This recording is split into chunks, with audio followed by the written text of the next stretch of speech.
దేశం గర్వించదగిన మహనీయుడు దామోదరం సంజీవయ్య అని జాయింట్ కలెక్టర్ ఏ రాజేంద్రన్ పేర్కొన్నారు. శనివారం స్థానిక కలెక్టరేట్ సమావేశ మందిరంలో సాంఘిక సంక్షేమ శాఖ ఆధ్వర్యంలో ఆయన 105వ జయంతి సందర్భంగా కార్యక్రమం నిర్వహించారు.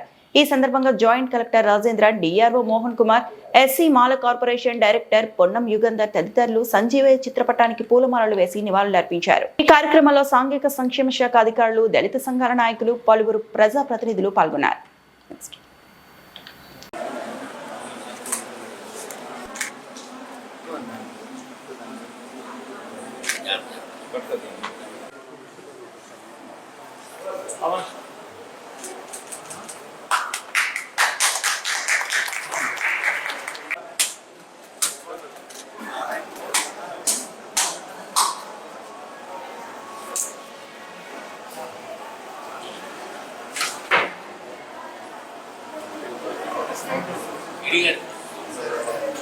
సార్ చూసుకోండి, అలాగే కాయలు ఉన్నాయి.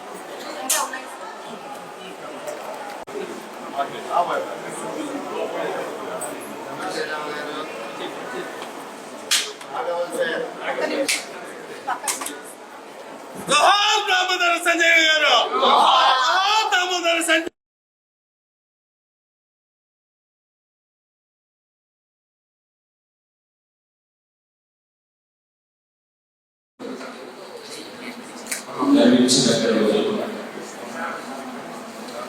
సామాజిక న్యాయానికి నిదర్శనం దామోదర సంజయ్ గారు. ఆయన జీవితంలో ఆయన సాధించినటువంటి విజయాలు ఈరోజు ఆంధ్రప్రదేశ్ రాష్ట్రంలో ఉన్న వాళ్ళందరూ కూడా ఆశ్చర్యాన్ని కలిగించేటువంటి విషయం. జీవితం భారతదేశానికి సంబంధించినటువంటి అతిపెద్ద పార్టీ ప్రెసిడెంట్గా, ఆంధ్రప్రదేశ్ రాష్ట్రానికి ముఖ్యమంత్రిగా అనేక రకాలైనటువంటి పదవులను వచ్చి కేంద్ర మహోన్నతమైనటువంటి త్యాగశీలి దామోదర సంజయ్ గారు. నిజంగా కూడా డాక్టర్ బిఆర్ అంబేద్కర్ గారికి ఆ పేరు నిలబెట్టినటువంటి వ్యక్తిగా కూడా మనం దామోదర సంజయ్ గారిని తెలుసుకోవచ్చు.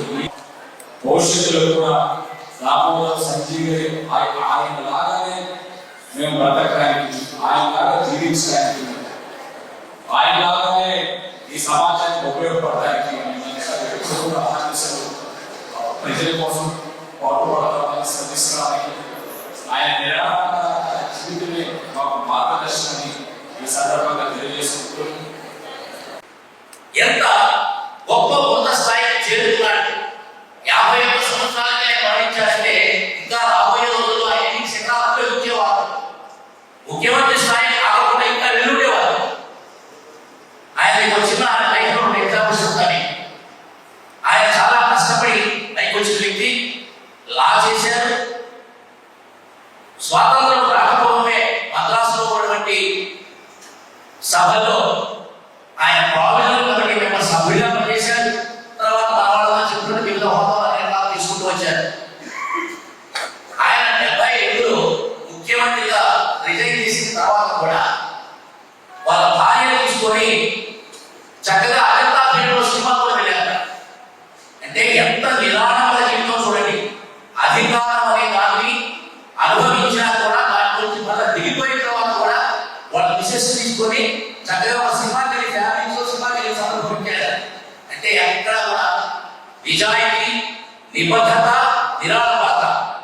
ఒక నాయకుడు ముఖ్యమంత్రి స్థాయిలో ఎదిగిన తర్వాత కూడా హ్యాపీగా ఆయన రిజైన్ చేసిన తర్వాత కూడా బయటకు వచ్చేసి ఫ్యామిలీతో వెళ్ళి ఎంజాయ్ చేస్తారంటేనే ఆయన యొక్క నిరాడంబరత, ఆయన యొక్క సచ్యత మనందరం అర్థం చేసుకోవాల్సిన అవసరం. నేను ముఖ్యంగా ఒక 3 అంశాల మీదే ఫోకస్ చేస్తున్నాను.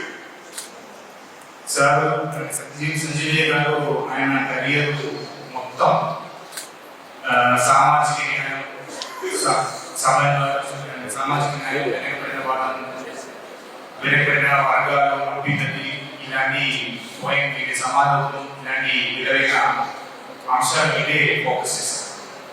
దాంట్లో కెరియర్లో మన ఆంధ్రప్రదేశ్ చీఫ్ మినిస్టర్గా చేసినప్పుడు, తర్వాత కేంద్ర మంత్రిగా చేసినప్పుడు కూడా మొత్తం ఆయన కెరియర్లో ఈ ఒక 3 కోఎక్స్పీరియన్స్, ఈ 3 వాల్యూస్ అయితే మొత్తం త్రూ వాళ్ళు ఫోకస్ చేస్తారు. దాంట్లో మొదటి ఫస్ట్ వన్ అంటే నాకు అనిపిస్తుంది ల్యాండ్ సీలింగ్. అంటే మనం 1960s గురించి మాట్లాడితే అప్పుడు ఆ టైంలో ఈ వెనక ఈ మన పేదవాళ్ళు అందరూ చూసుకుంటే మేజర్గా వాళ్ళకు సామాజిక న్యాయం కల్పించాలంటే కావాల్సింది ఆర్థిక భద్రత.